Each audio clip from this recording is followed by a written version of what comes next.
Costello stepped away from the cover provided by the wall and let the remnants of the Atlantic cover his body. As he began to become soaked, he couldn't help but think he was still a party to Tal's death. He'd run him over and broke his arm. Or did he? This revelation rushed a montage of memories through his head. Everything the voices told him did lead him to believe he was the murderer, that he killed them to cover up his poor choices and messy actions of that night. Then the memories began to rise up. He accidentally drugged Tal under the Jeep after Tal lied to him about the stranger who'd hit him with their vehicle. Tal's manipulative use of Costello's severe inebriation was vivid again.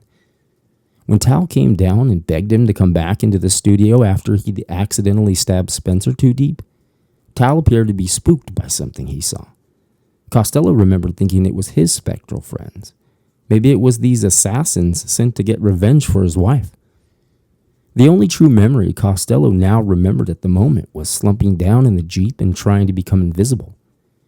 He heard the sound of a blunt object and the rest was dark. He'd fallen asleep in the Jeep. Now he has two choices. But the main reason he even wanted to make any choices was for the families. That problem has now been solved. He can pivot and get on with his life. He rushed back in to see Butler before he lost interest. Costello pushed all his emotion down and sought out his new friend. Butler was still at the same table, though several new empty glasses were littered throughout the table. Costello shuddered for a second and processed the moment. Was he about to engage in indulgent drinking that could send him down a rabbit hole he would regret upon waking up tomorrow? Butler nipped that in the bud right away. He told Costello they would continue to celebrate his achievement, unless of course he wasn't up for the festivities. Costello exhaled and said with relief how much he was ready for them to turn it up and pay homage to 3,000 miles of pedaling through America's wide variety of faces, opinions, religions, and ideologies. Before Butler could even open up with a preface, Costello quickly asked if they could enjoy their commonalities without discussion of any differences, even if they did in fact have any to discuss. Butler cleared another glass of whiskey and calmly told Costello he could already see who was related to all those variables. He insisted none of it would change his hope to spend whatever time they could together. Then he told Costello he'd already peeled the layers back and made his determination who he was socially and culturally. Then he said firmly, Costello had nothing to worry about. They could jump right into talking about hobbies, music, love, food, sports, etc. Costello insisted he'd grab a word before they get back to where they left off. Then he said it looked like he needed a couple of drinks to catch up with Butler. He'd already thought about that and pointed behind Costello. They sent 2 more neat pours of what looked like more rye whiskey. Costello nodded in approval and reached for the first glass. Butler told him he's upgraded a shelf and switched to bourbon. Costello couldn't help himself. He told Butler he's always been an añejo tequila man, but these drinks were perfect. He really enjoyed the assertiveness of Butler and found it rewarding. Costello had basically, literally, just pulled up to Maine at the finish of his tour. No break or planning for this evening. It was going impeccably. Butler asked if he wanted to have tequila, and Costello didn't even hesitate. He didn't turn it down. He just made sure Butler knew the whiskey was the perfect drink for the occasion. He really didn't want to get into the history with añejo. It was for the best. So Costello found a moment while talking to jump in and tell Butler the Cliff Notes version of what he just learned about Seattle. Butler took a seat and was all ears. Costello noticed the staff were cleaning up. Butler caught him peeking and insisted he not worry about them. Costello summed up the story quite well. He said he used to have a severe drinking disorder, and while visiting Seattle, he met some folks who he later learned were murdered. He explained the 7-year gap and how after watching the documentary, he believed he may have killed them. He made damn sure Butler didn't think Costello had casually accepted the fact he may have committed double homicide. The pain of wondering and then worrying for the families after learning there had been no closure weighed so heavily on him. Once he told Butler he'd made the decision to sit down with police, Butler interrupted and said it could have been a big part of why he chose to tackle the tour. Costello nodded and told him how risky it was with his cardiac concerns. Butler asked if he maybe took the risk as an out in the event he didn't make it and succumbed to his illness while making the journey. Costello said he never sat firmly on that idea, but admit he did have an attorney write a trust making his mom the beneficiary for all his assets. He didn't get into all the details, and Butler didn't ask. Butler realized Costello had no children and traveled through a wave of emotions because he was such an enthusiastic father. He tried to imagine never having children in his life and simply felt dark and hollow. Butler pointed out to Costello there were reasons for his decision to cycle the country. He told him just before he cycled the Tour de France, his wife left him and took custody of both his children.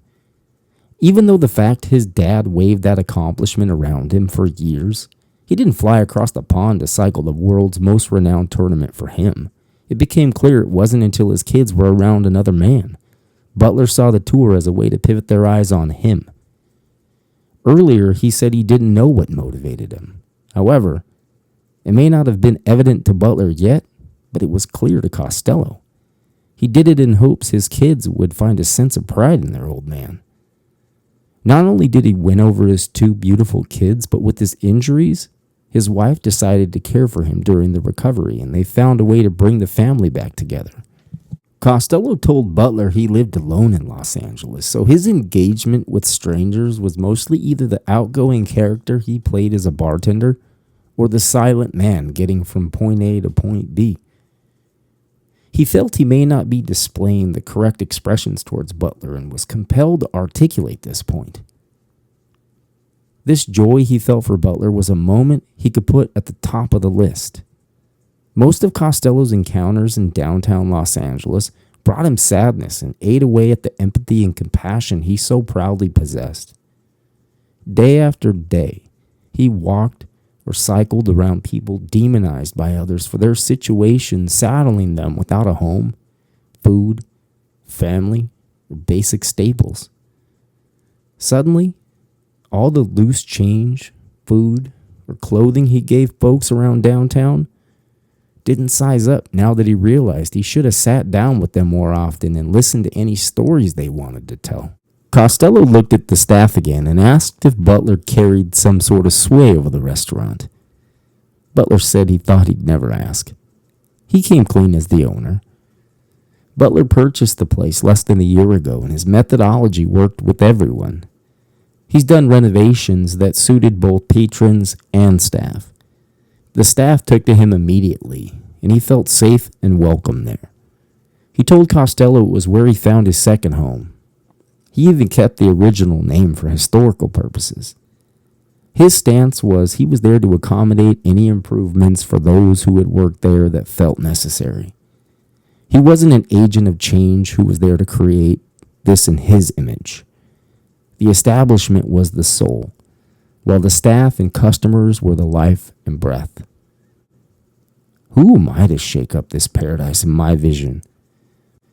I'm simply here to put smiles on the faces of everyone who has been here and everyone who is yet to come.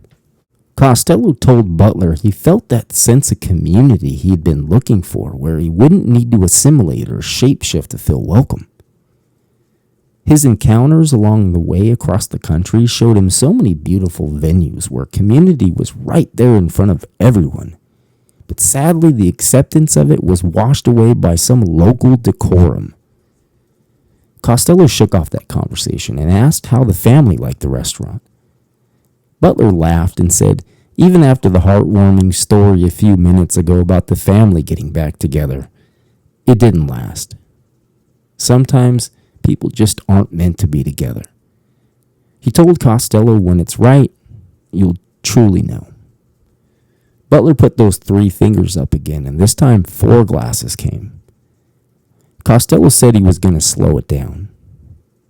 Not only had he technically pretty much pedaled straight up to Fox's, but he couldn't remember the last time he drank whiskey. Something about it always tinkered with his nervous system and kept him up late nights with a thumping heart. Butler told Costello he's got to be on his way anyhow. He said the 2 pours were for him and he could drink them or share them. Butler's staff were always down for an after-shift drink or 2. He also ensured Costello knew the entire evening was complimentary. He could tip the staff all he wanted, but after his big accomplishment, he'd earned being treated. Costello thanked him and asked if he would be there tomorrow to bring his mother. Candace, being a big lobster and crab enthusiast, would love the venue, and Costello was excited to introduce the two. Butler said he'd be honored to meet her. Costello did an about face and grabbed one of the drinks. When he turned around, Butler was gone. Almost as though he was sure Costello would be back tomorrow with Candace, and he pulled off an Irish goodbye. Costello rummaged through his pockets and wallet until he found several crumpled bills equaling $100. He shoved it under the lone drink and he walked out to take a long look at the ocean. He saw it as a singular body of water on the planet, not the Atlantic or any other name it had been given. It was part of the bigger picture, and that's who he has finally become. In every situation where we are boiled down to a group with either the same traits or hobbies, or a bigger group with similar nationalities, whether some have assimilated or others are indigenous, we're all part of the same big picture. The heart doesn't see borders, language, skin color, work ethic, artistry, linguistics.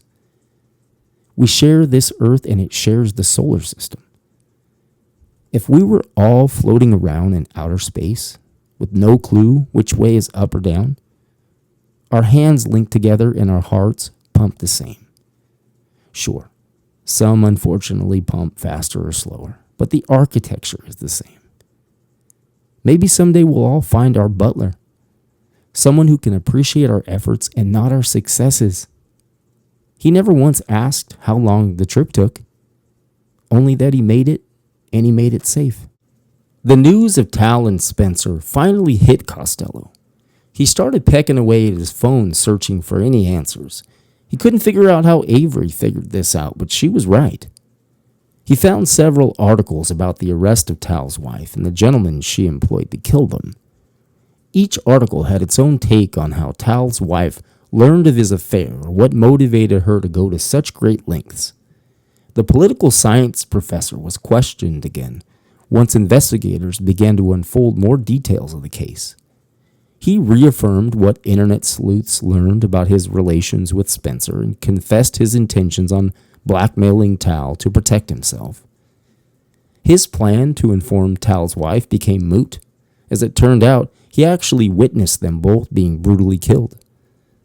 The professor's failure to report the murders for fear of shining a light on his involvement with Spencer went far from unnoticed. He went missing before investigators reached out for another interview. It's believed the Washington mountains may have swallowed him whole to avoid the consequences of his actions. We can learn to build community rather than our bravado. Being better doesn't mean demeaning others who aren't as fortunate. It means sharing our gifts with them to inspire and applaud the enterprise. Costello spent his entire life observing relationships become tumultuous to an end or some sort of therapy. Never had he seen someone express their pain like this. One constant in the articles was that Tal's wife was allegedly aware of the affair for quite some time, and something snapped after years of suppressing the inevitable. He'll never know the granular details or emotions she was experiencing, and sadly, the media will cast it the way it is best suited for a hyped narrative. In the end, these poor souls' privacy, however nefarious or sad, will be etched into history for all to speculate. Even worse, the internet provocateurs will turn them into characters in whatever narrative gets them the clicks and follows. All the technology we can stand, and for whatever reason, we choose to use it for confusion, misdirection, and sensationalism. Costello closed the apps on his phone and looked down the peninsula, leading him back inland and to his hotel. He took in a deep breath and felt the core of his body finally find exhaustion. The wind calmed as he went out to his bike. He stopped again and turned towards the restaurant. Butler's reference to cycling the Tour de France because of his father's purposely outshining him rattled around in his head for a few seconds. Even though he ultimately did it to win over his kids, It reminded him the depth people go to for adoration or validation from their parents. Costello didn't have that with his dad. However, he realized he wanted to be adored by all of existence. Maybe a bit narcissistic, but we all have that bugaboo running around inside of us from time to time. Now he knows the truth about the dark night in Seattle, and even though he has his faults, he cared about the strangers involved. The recognition of caring for others and willingness to sacrifice yourself on their behalf has to counter that little sliver of narcissism. The sociopathic calm he'd been experiencing, it was gone. In fact, maybe it wasn't even ever there. That gave Costello the biggest sigh of relief. All those days feeling like a sociopath made all the good he'd done feel so worthless. The exhaustion got even heavier as he felt the gravity of the last 2.5 months lift from his soul. These things find their home when something else vacates the space. He readied his mosaic and nodded back at Fox's, knowing Butler and all those fine people were back there. As he pedaled away from the restaurant, Butler and the server named Chase, who found the $100 left by Costello, stood at the window and watched as he rode into the distance. Just as Costello was about 100 yards away, he slowed down, and without putting his foot down to break his fall, Costello went down to the ground. They watched for a few seconds, waiting for him to get up. He continued lying still on the ground. Butler said under his breath, "That fucking Firebird." They both ran to him, and while Chase checked Costello for a pulse or any breathing, Butler noticed Costello's phone was ringing. The screen read, "Mama." Butler looked at Chase, who acknowledged Costello had no pulse and wasn't breathing. Butler told Chase to call 911 and began some crude CPR as he answered Costello's phone. Candace didn't notice it wasn't Costello's voice. She immediately began frantically asking why the paperwork he sent her to sign was a trust making her the beneficiary of his assets. Costello had an estate attorney make Candace the beneficiary of all his digital assets. She had no idea how much he had in investments.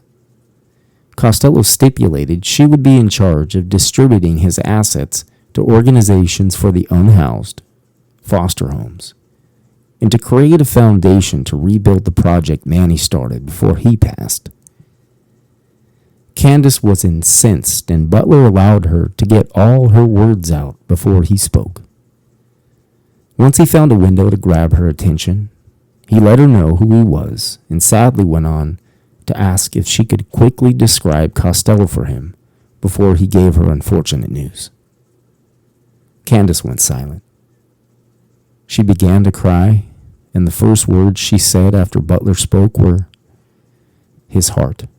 By the time Chase handed Costello off to paramedics, Butler had given Candace every bit of compassion he had. In just the short amount of time he'd met and known Costello, he found it imperative to be there for Candace. Moments after Butler provided her the details about where they were and what hospital he would be transported to by paramedics, Costello's heart stopped, and his time of death was pronounced at 24 hours. He was laid to rest by his mother in New Hampshire, having fulfilled a commitment to himself, showing the world why transparency is the quickest way to any remedy, and finding the amalgamist within himself who could see the foundation of good in most everyone before their enclaves and cliques manipulate their personal postulation.